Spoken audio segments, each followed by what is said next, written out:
Bonjour. It's an honor to join you at this Paris Peace Forum. I suspect that even if this is your first time in Paris, you had no trouble getting here this morning. The modern technology we carry in our pockets has made it almost impossible to get lost. We could be in any city in any country in the world and still know exactly where to go. But we're gathered today because it often feels our world itself has lost its way. Everywhere we turn, we're confronted with complex crises that demand collective action. Yet too often, we are failing to meet our common threats with a spirit of common cause. Perhaps we shouldn't be surprised. When COVID made it risky to breathe the same air, it was literally hard to stand together.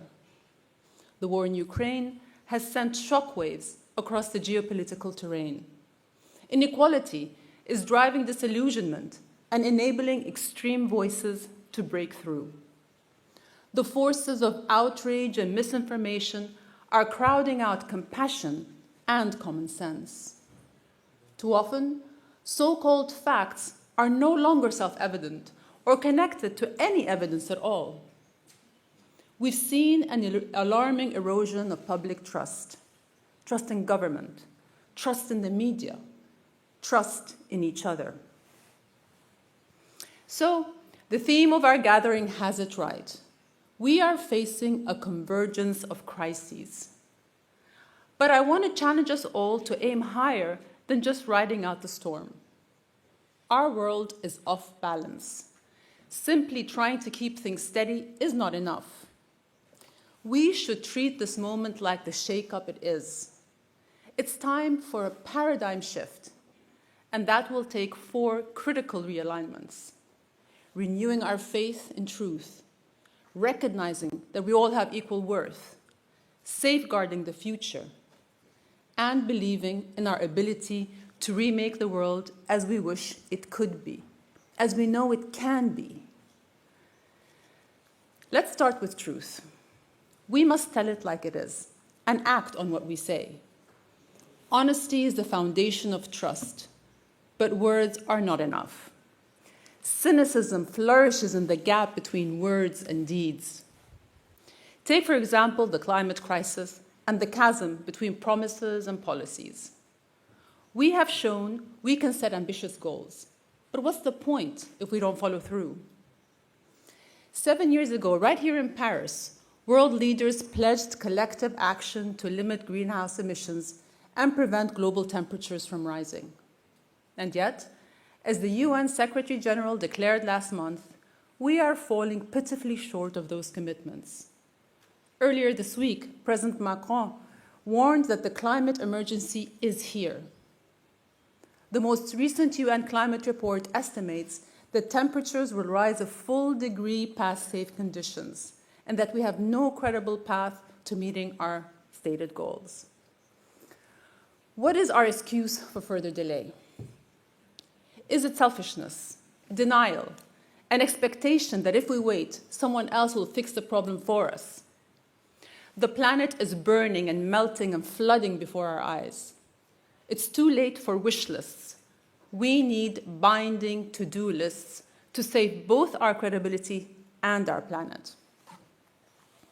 With so much at stake, I am reminded of something Victor Hugo once said. Great perils have this beauty, that they bring to light the fraternity of strangers. Which brings me to the second piece of our paradigm shift. We must honor our common humanity. We all live in the same world. Self-sufficiency is an illusion. None of us can truly thrive unless we all do. Yet, during dark times, there can be an impulse to only look out for our own, to say of others, if they are not like us, then we do not like them. But until we embrace the reality of our connectedness, we'll continue to bear the worst of its consequences. Consider, for example, the global refugee crisis, which has reached epic proportions. More than 100 million people are displaced around the world, 1.5 times the population of France. We all know it is hard to balance domestic needs with global cries for help. but the international community has more capacity than is sometimes claimed. Take the world's response toward the more than 7.6 million refugees who have fled Ukraine since February. Like everyone, I've been deeply moved by the images from Europe and everywhere else, as host countries welcomed exhausted, frightened families to their new homes. And yet, how different the response has been toward refugees from places like Syria, Myanmar, and South Sudan.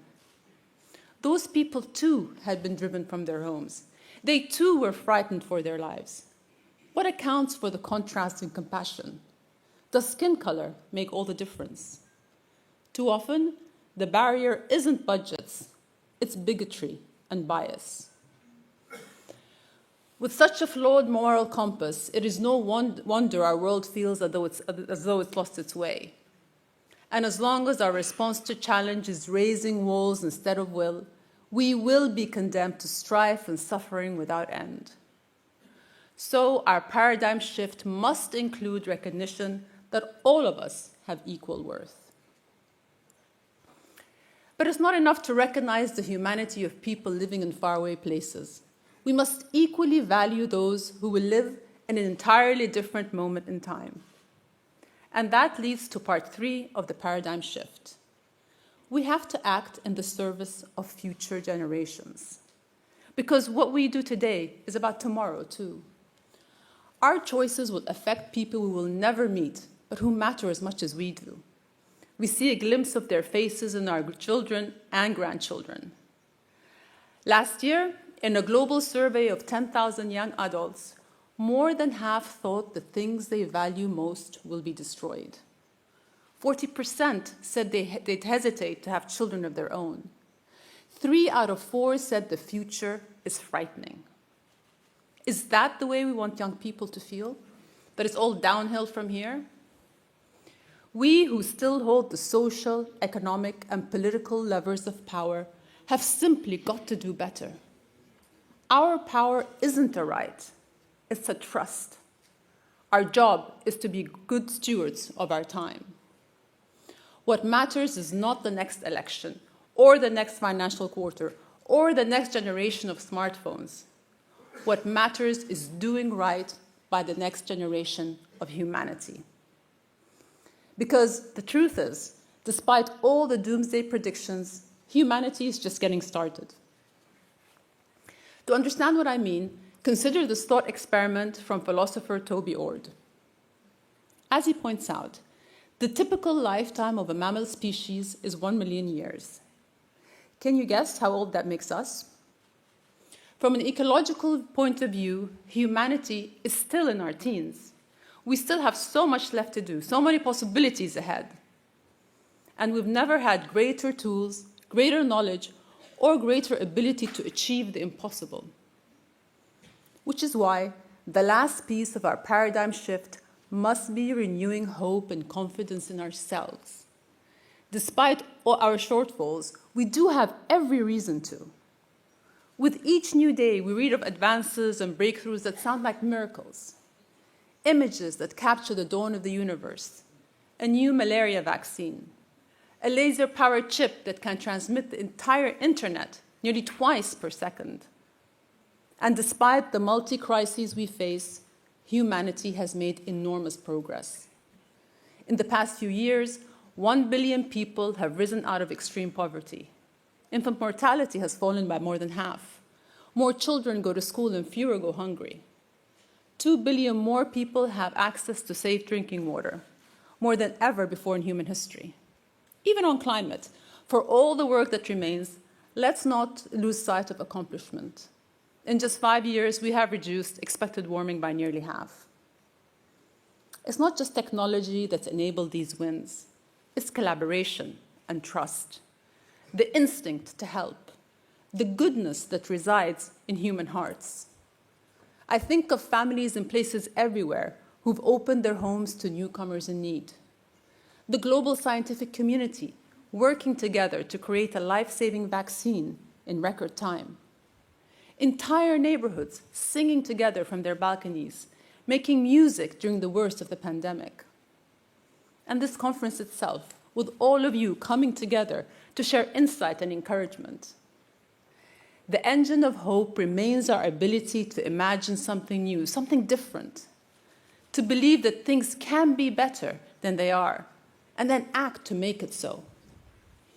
And just as important, to resist complacency and try to imagine things sooner so that we can fix problems before they become perils and prevent tomorrow's crises before they start. 55 years ago, in a very different time and place, Dr. Martin Luther King gave a speech in which he described the invisible book of life that faithfully records our vigilance or our neglect. He warned that there is such a thing as too late, and he stressed the fierce urgency of now. I know every one of you feels this urgency and also sees the possibility that lies ahead.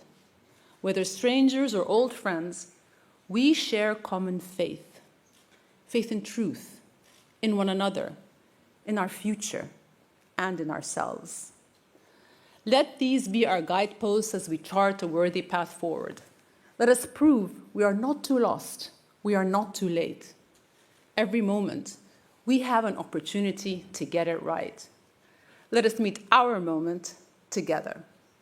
Thank you all very much.